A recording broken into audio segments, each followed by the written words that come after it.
Reggie, I know you came here to win a game, but how important was it for you to do this at home and beat the records? It was great. Especially doing it in front of my hometown. I preach that a lot. There's nothing like playing in front of your hometown. And actually accomplish a feat of breaking a record with someone like Molden. I mean, that's a great accomplishment. I wish I could have got all 3 out of the way so I wouldn't have to talk about it no more, for the rest of the season. But, I guess, I'm going to be asked again this upcoming weekend. I'm looking forward to breaking the record. But as long as we get the victory, that's all I care about. Hey, Bob, the kicking game tends to have such a huge impact, in the outcome of these games in arena football. Talk a little bit about how the third quarter kick by Salerno that bounced off the arm. What kind of an impact did that have on the momentum? It's huge. I think it was a turning point of the game. I thought we struggled early with our kickoff coverage. We had a little talk, changed some things up at halftime, and those guys went down there and flew down there and made some plays. So, I think that's the big turning point of the game with those guys going down there and having a will to win it and making it happen. So, we just got to continue to get better, and we got a tough matchup next week. You like the way you got to the quarterback right off the bat? Yeah, I thought Xavier right here did a great job early getting after it, and I thought they all did a great job for the most part of the game. Again, Coach Wonchie came up with a great scheme later in the game to try and slow down our rush, and again, you see later in the game that we were able to get after him again. So, we just got to continue to work hard and continue to work our pass rush. How much of that did you stress, especially after Iowa's performance last week in San Jose? We stress it every week. I think these guys work hard in practice and continue to work their moves and the things that we work on with tight rush lanes. The nose guard staying 6 inches either way going up the field. And we don't want these guys to get wide and allow the quarterbacks on the other side to either find windows or take off and run. So, we'll continue to stress it throughout the season until we start averaging 10 sacks a game. That time in that you had. Go ahead. It seems like with the speed of this league, pass rushing is one of the more difficult things to do. How have you been able to get used to that? What's sort of the key? Key was my coaching. They helped me out a lot. I was so used to 5-step drops that from outside bowl that it was hard to transition. But with Bob and Coach House, they helped me out a lot, and it's all because of them. They stayed with me after with the practice. They went over drills, and I appreciate that, and that's what helped me out. Coach, you made that call with the 2-point conversion late in the game. Had you not converted that, what would have been the game plan from that point? We're still up 2 scores. We're still up 2 scores. You think about it. I was heckled by a player that's sitting at this table for doing it, but it paid dividends in the end. The way we were stopped late. It could have came back and helped us. It was just something maybe we show. Now Arizona's got to think about things, and we got something planned next week from different extra points and fakes. So, I'm not worried about it. It helped us out. Maybe it was another momentum change, but we just showed it and it worked for us, and I thought it was really executed well. The prospect back-to-back long passes. What did you see on those plays? They had a good plan for us early in the first half. They knew what they wanted to do, and they came out and executed pretty well. We came in at halftime and basically put a couple of route conversions, sighted conversions for the S on both cases, and we went out there and executed. We got the look that we had seen early in the game, and were able to hit them both. And everybody in this room's heard me say over and over that this group of receivers is great at that. We walk in, we talk about something, and we go out and execute it, and it makes the game so much easier and so much fun, too. I can't tell you how many times in my life you've worked with guys that you try and talk them through something, and you get a head nod, and then they go out there and can't do it. Just physically can't see it and react, and that's not the case with this group. All 4 of them learn on the run, and it's going to make us tough to beat, because people will not be able to stick with what they're trying to do, because we will be able to have an answer for it. Was Luke the goal line quarterback? Just in a certain package formation, we go on a big package. Luke's the way he's built and how tough he runs. You can say it. I'm just weak. I'm soft down there. He looks like a linebacker at quarterback. He's a tough running back. He goes out well. It's also another thing. No reason to get Russ dinged up when we don't have to. Running the ball, you never know what happens. His ankle gets twisted, falls on something wrong. So it's just Russ has been doing a great job. Luke's been doing a great job for us on the goal line. Made a great read tonight to flip that ball out to Camo to score. So he's been doing a great job for us, and we've been successful with that package. How many weeks have you been doing that for? I think we've been doing it ever since Luke got here. Probably this is our 4th week now. So, I mean, Luke's a good quarterback. He's a competitor. I mean, I don't think the kid stays after practice, continues to try and get better and work, and he's going to be a great one once he gets his shot. Reggie, how good is it for you to have other guys step up like Terrence and Jared, just come in and get a couple of touchdowns and take the pressure off you a little bit, knowing that you can score at a time, but knowing that Russ can go to different guys and maybe give you a playoff or two? No, I mean, I feel great about it. I mean, I've said it, to people out here, that the group of receivers is great. I don't have to do, as much as I did last year. I can sit back and these guys go out there and do more than I can do. It feels great to pull coverage and guys be wide open and make plays. I was excited tonight. I'm running and I see 2 guys going with me. I'm just jumping like I know someone's wide open, and them guys are, they're smart enough to sit in zones and be wide open. I know Jared Perry did it one time, and I was ecstatic afterwards. It feels good to have receivers that learned the game the way that they did so quickly and go out there and perform week in and week out. Ross, there were some drop passes at the beginning of the game.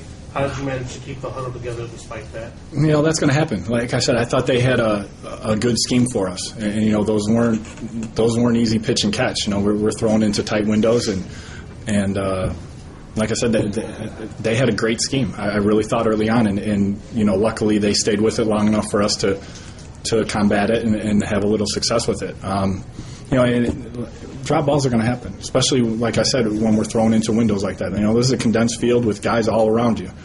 As long as we continue to, see what's happening and adjust on the run, we'll be just fine. Next 2 weeks on the road out west, not been favorable for the Rush history-wise.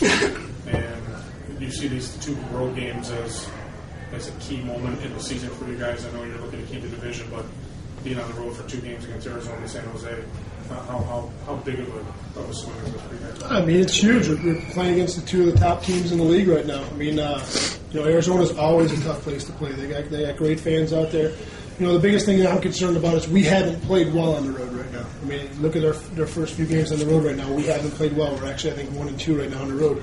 We got to learn how to play well. Go out there and execute and not make mistakes. We start making mistakes against good teams like that. We'll get kicked out of the building quick. So we just got to go out and work hard. These guys know what's in store for us. Next week in Arizona, then they got a little bye week and a rest, and they can come back for San Jose. But we got to go out there and practice hard next week and be prepared for a very, very tough opponent in Arizona. Back to the Luke thing for a second. There are obviously roster limitations in this league. How much are you challenged as a coach to kind of find ways to use different guys and maximize the numbers you have? The good thing is we got versatility at a lot of our positions. I mean, you guys have already seen it earlier in the season where Reggie's had to go out there and play DB. Marquise has gone in to play Jack. I think we could pull Vic Hall or came over to play wide receiver. It's the way the game is, and I think that's what makes the game so interesting and so much fun is that, when situations happen like that, you got to have guys step up, and I think we have 24 guys that are willing to step up in any position possible. I mean, we've seen Luke go down and cover some kicks last week, so, again, guys that want to continue to play hard are the guys in our building, and hopefully we'll continue to be successful. Thanks. Talk about some of the changes that have been made on the defensive line.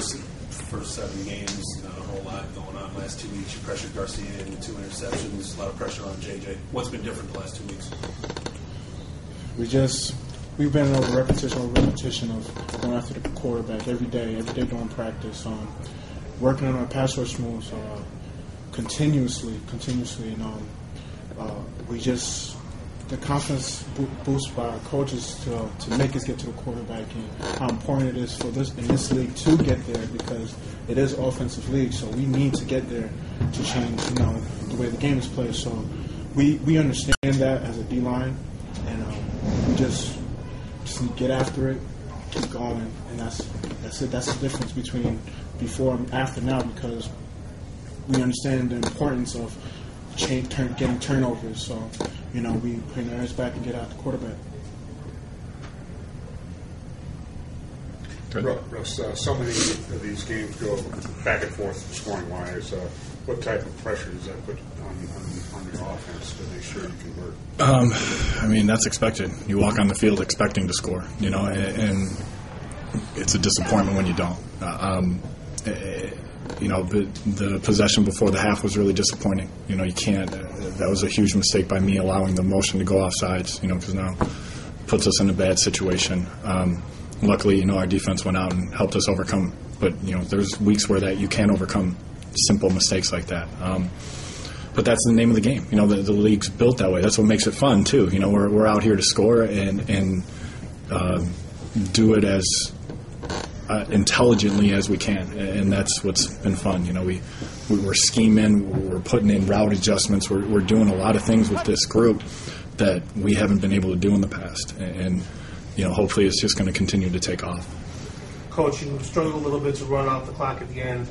Kelvin ended up getting pushed in the end zone for a safety. What was the issue at that point when trying to run off the clock? They were pinching hard at the end, trying to take away. They figured we were going to sneak and continue to do that. We've been successful. I scored a touchdown earlier with it.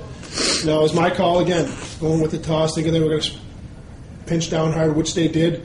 Unfortunately, we just missed their jack linebacker, and the guy made a play on him. So, we just got to continue to work at practice. I thought we had a good play call that was called, and the guys are upset that he missed the block and didn't get when they got the safety. But most important thing is we got the W, and we're 6-2. The end of the game last week, end of the first half. Today you left some points, some timeouts on the board. Are those learning experiences for you guys going forward? They're a learning experience, but it's just the nature of this game. I mean, those guys get paid on the other side too to make plays. We're not going to make every play. I thought before the half today, with 6 seconds left, we were in the same situation we were last week. This time it worked out for us. We were able to get a little closer and kick the field goal, and it was good.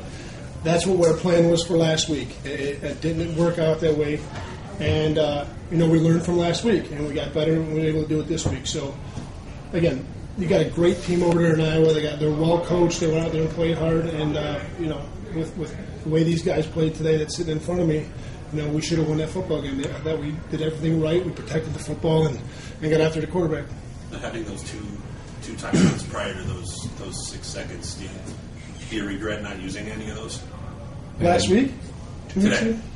No, not at all. I mean, that's our game plan. We've been very good with. You can talk to these guys right here. We work on situations during our walkthroughs, how situations go, timeouts, and what's left and what we're down. So we practice that every week. We practice on working down the clock and not giving that team the other possession, and it worked out again for us.